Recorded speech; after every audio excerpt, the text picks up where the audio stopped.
अनय साहित्य क्लासेस में आप सभी का बहुत बहुत स्वागत है। हिंदी साहित्य के इतिहास में आज हम नाथ संप्रदाय पर चर्चा करेंगे। नाथ संप्रदाय से एक प्रश्न जरूर आपको मिलना है, तो आइए नाथ संप्रदाय की चर्चा करते हुए कक्षा को आगे बढ़ाते हैं। देखिए, नाथ साहित्य पढ़ेंगे। नाथ साहित्य के समय में भी अलग अलग विद्वानों का अलग अलग मत है, लेकिन सर्वसम्मति से जो इसका समय माना गया है, नाथ साहित्य का समय 9वीं से 14वीं सदी माना गया। क्या माना गया है? 9वीं से 14वीं सदी। नाथ साहित्य के जानकारी के स्रोत, नाथ साहित्य के विषय में जो हमें जानकारी मिलती है उसके महत्वपूर्ण स्रोत निम्न है। पहला है गोरखबानी। गोरखबानी में नाथ साहित्य की जानकारी मिलती है। इस ग्रंथ के लेखक है पीताम्बर दत्त बड़थवाल।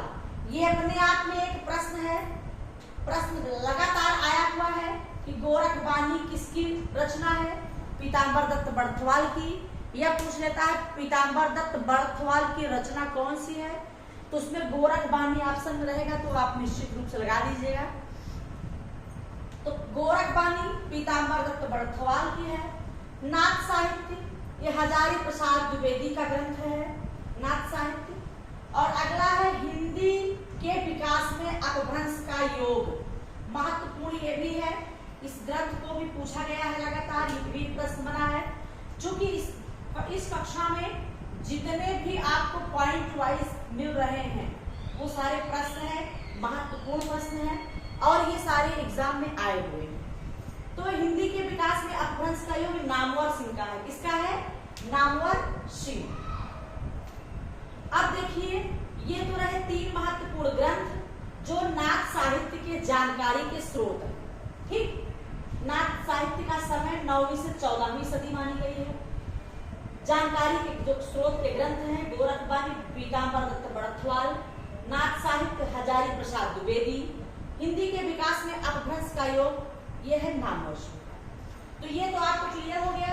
ये जितने भी ऊपर के हमने बताया ये सारे प्रश्न हैं। तो 1 2 3 4 ये लगातार आपको प्रश्न कर दी गई है। अब देखते हैं नाथ साहित्य के प्रवर्तक की बात आती है। नाथ साहित्य के प्रवर्तक में सुपर टेट में प्रश्न पूछा गया था, उसमें मत्स्येंद्र नाथ माना था, लेकिन हमारा माध्यमिक शिक्षा सेवा चयन बोर्ड नाथ साहित्य के प्रवर्तक में सिर्फ किसको मानता है? गोरखनाथ। ठीक है, तो आपको ये देखना है नाथ संप्रदाय के प्रवर्तक गोरखनाथ। ठीक है, अब आपको कंफ्यूजन नहीं होना चाहिए। सिर्फ नाथ साहित्य के प्रवर्तक गोरखनाथ चयन बोर्ड द्वारा माना गया है, माना जाता रहा है, इसलिए आप इसको मानिए। इन्होंने अपनी परंपरा आदिनाथ भगवान शिव से मानी है कि नाथ साहित्य की परंपरा भगवान शिव से, आदिनाथ से है। प्रवर्तक गोरखनाथ है।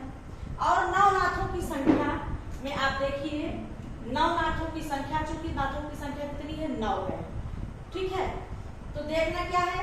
आदिनाथ है, जलंधरनाथ है, मत्स्येंद्रनाथ है, गोरखनाथ है, गोपीनाथ है, गहरीनाथ है, चपटनाथ है, चौरंगीनाथ है, भरतनाथ। तो आदिनाथ, जलंधरनाथ, मत्स्येंद्रनाथ, गोरखनाथ, गोपीनाथ, गहरीनाथ, चपटनाथ, चौरंगीनाथ, भरतनाथ। तो ये आपके नाथों की संख्या है, जिसमें कि गोरखनाथ ये बहुत महत्वपूर्ण है और गोरखनाथ को ही नाथ साहित्य का प्रवर्तक माना गया है।